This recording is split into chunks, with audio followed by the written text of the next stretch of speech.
Hello students, how are you? Hope you all are doing well. Last video में हम पढ़ रहे थे आपकी व्याकरण बोध का पाठ 17 विराम चिन्ह। ओके, आज हम उसके एक्सरसाइज के क्वेश्चन करते हैं।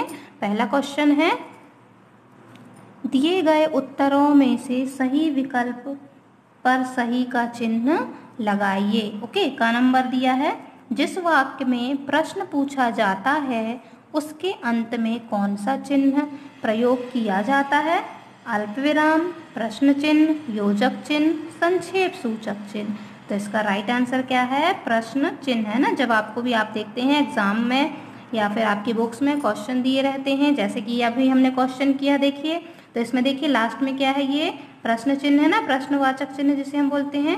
तो यस, तो जिसमें हम प्रश्न पूछते हैं, तो जब प्रश्न पूछ लिया जाता है उसके बाद लास्ट में प्रश्न सूचक चिन्ह लगाते हैं। Okay, so you can tick here. Next है खा नंबर, लेखन में रुकने का संकेत देने वाले चिन्ह क्या कहलाते हैं? स्वर व्यंजन, उतार चढ़ाव, विराम चिन्ह, अनुलोम विलोम। ओके, तो इसका राइट आंसर क्या है? विराम चिन्ह। ओके, नेक्स्ट है गा नंबर, द्वंद्व समास वाले शब्दों और शब्द युग्मों के बीच प्रयुक्त चिन्ह है विस्मय सूचक, अल्प विराम, योजक चिन्ह और प्रश्न चिन्ह। तो जब जो शब्द युग्मों में आते हैं, जोड़े में आते हैं, उनमें हम किस चिन्ह का प्रयोग करते हैं? योजक चिन्ह। Okay, so you can tick here, योजक चिन्ह जो है वह सही आंसर है। नेक्स्ट है घ नंबर, आश्चर्य, हर्ष, शोक आदि को प्रकट करने के लिए किस चिन्ह का प्रयोग होता है? निर्देशक चिन्ह, संक्षेप सूचक चिन्ह, विस्मय सूचक चिन्ह, अर्ध विराम। तो इसका राइट आंसर क्या है? विस्मय सूचक चिन्ह। ओके, नेक्स्ट क्वेश्चन हम करते हैं, उचित शब्दों से रिक्त स्थान भरिए। ओके, का नंबर है, जिन विराम चिन्हों का प्रयोग किसी के द्वारा कहे गए कथन को ज्यों का त्यों उतारने के लिए होता है उन्हें उद्धरण चिन्ह कहते हैं। ओके, नेक्स्ट है खा नंबर, योजक चिन्ह का प्रयोग युग अथवा शब्दों को दोहराने में किया जाता है। नेक्स्ट है ग नंबर, ये चिन्ह देखिए, इस चिन्ह को क्या कहते हैं? विस्मय सूचक चिन्ह कहते हैं। नेक्स्ट है घ नंबर, जिस विराम चिन्ह का प्रयोग थोड़ा ठहरने के लिए किया जाता है उसे अल्प विराम कहते हैं। ओके, नेक्स्ट क्वेश्चन है, उचित स्थानों पर विराम चिन्ह लगाइए। का नंबर है, क्या उसके पास घड़ी है? तो यहाँ पर क्या आएगा? प्रश्न सूचक चिन्ह, क्योंकि हम उससे प्रश्न पूछ रहे हैं। नेक्स्ट है खा नंबर, उसके माता पिता, भाई बहन, दादा दादी और दोस्त सभी खुशी से नाच उठे। तो इसमें क्या आएगा? उसके माता पिता के बीच में ये क्या आ जाएगा? यहाँ पर योजक चिन्ह, डैश छोटा सा है ना, तो माता पिता के बीच में ये योजक चिन्ह, फिर उसके बाद यहाँ पर आएगा अल्प विराम। ठीक है,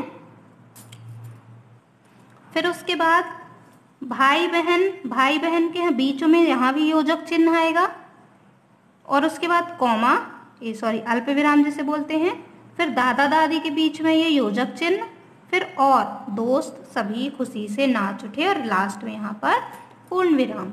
नेक्स्ट है ग नंबर, अरे निक्की देखो वहाँ कौन है। ये हमने कंटिन्यू पढ़ दिया ना, परंतु देखो यहाँ पर अरे के बाद क्या आएगा? ये एक पूर्ण विराम और नीचे ये डॉट, ये क्या है? विस्मय सूचक चिन्ह है ना।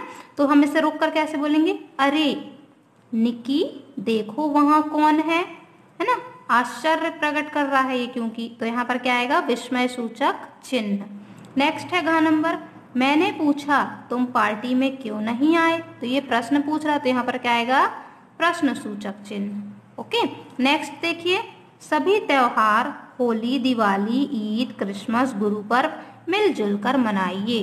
तो यहाँ पर देखिए रुका नहीं गया है, यहाँ पर शब्दों के लिए रुकना हमें चाहिए ना, क्योंकि यहाँ पर बहुत सारे फेस्टिवल दिए हों। तो क्या आएगा यहाँ पर? अल्प विराम। सभी त्योहार, होली के बाद अल्प विराम, दिवाली फिर अल्प विराम, ईद अल्प विराम, क्रिसमस फिर अल्प विराम, फिर गुरु पर्व मिलजुल कर मनाइए, यहाँ फिर पूर्ण विराम। नेक्स्ट है साहब, फिर यहाँ अल्प विराम आएगा। आप कैसे, रामदीन ने आश्चर्य से पूछा। फिर यहाँ क्वेश्चन मार्क है ना, प्रश्न सूचक। तुम्हारे पास ही आया हूँ, बिठाओगे नहीं, मैंने कहा। फिर मैंने कहा, इसके बाद क्या जाएगा यहाँ पर, ये निर्देशक चिन्ह। ओके। नेक्स्ट है कपास से खादी बनती है, फिर यहाँ अल्प विराम, खादी से वस्त्र बनते हैं, फिर पूर्ण विराम। Okay students. नेक्स्ट देखिए, दिए गए विराम चिन्हों का प्रयोग करते हुए वाक्य बनाइए, है ना। तो वाक्य बनाना है आपको, जैसे दिया देखिए का नंबर में प्रश्न सूचक चिन्ह। तो चाहे तो आप जो आपके पाठ में दिए गए हैं उससे आप देख सकते हैं कोई भी एक सेंटेंस, या फिर आप अपने से भी बना सकते हैं इन चिन्हों के माध्यम से प्रश्न। जैसे कि देखिए मैंने अपने से बनाया है प्रश्न सूचक चिन्ह में। देखिए जैसे तुम्हारा क्या नाम है, हम प्रश्न करते हैं ना। नेक्स्ट अल्प विराम के लिए देखिए रमेश, फिर यहाँ अल्प विराम, सुरेश, महेश और वीरेंद्र घूमने गए। नेक्स्ट है विस्मय सूचक, अरे, फिर उसका दे देखिए विस्मय सूचक, है ना, शोक प्रकट कर रहे हैं हम इसमें, तो अरे वह अनुत्तीर्ण हो गया। फिर योजक चिन्ह में रात दिन आना जाना, ये बीच में जो चिन्ह लगा ना ये छोटा सा डैश, ये क्या है, योजक चिन्ह है। नेक्स्ट है पूर्ण विराम, सीता गीत गाती है, फिर पूर्ण विराम। फिर है नेक्स्ट उद्धरण चिन्ह, ये देखिए इन्वर्टेड कॉमा जिसे बोलते हैं डबल, ये दो प्रकार के होते हैं ना, पहला सिंगल इन्वर्टेड कॉमा और दूसरा डबल, इकहरा और दोहरा उद्धरण जिसे बोलते हैं हम। तो राम ने श्याम से कहा, फिर यहाँ कॉमा एक, फिर ऊपर एक उद्धरण चिन्ह इन्वर्टेड कॉमा डबल वाला, अपना काम करो, फिर inverted comma close. Okay. Next है फिर ये निर्देशक चिन्ह, महात्मा जी ने कहा, फिर ये निर्देशक चिन्ह है ना, सत्य के मार्ग पर चलना चाहिए। ओके।